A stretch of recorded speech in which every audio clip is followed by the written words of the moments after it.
El Departament d'Infraestructures i Serveis de l'Ajuntament de Roses ha iniciat aquesta setmana les obres de construcció d'un nou pas de vianants elevat a l'Avinguda Díaz Pacheco, coneguda també com carretera del Far. Aquest pas de zebra ha de servir per facilitar l'accés dels vianants a les escales de l'aparcament de la platja dels Palangrers, coneguda també com platja del Segon Moll.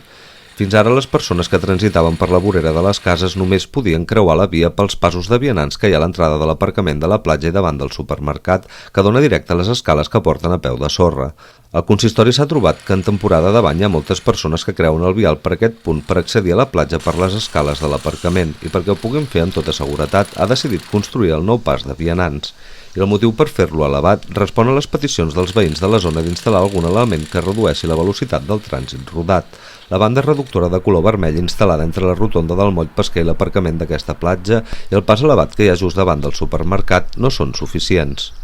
I ara veiem que els cotxes ara tenen una potència elevada i d'una rodona a l'altra doncs agafen velocitat. I aquí calia, entre el que tenim aquí davant, que ja tenim un pas de vianants en alçada, i l'última que vam posar enmig de la recta, doncs calia una enmig per fer afluixar una mica més els cotxes. Les obres compten amb un termini d'execució d'una setmana, un pressupost d'uns 9.000 euros i han estat adjudicades a l'empresa EF Gestiona, que la tindria d'acabar a principis de la setmana vinent.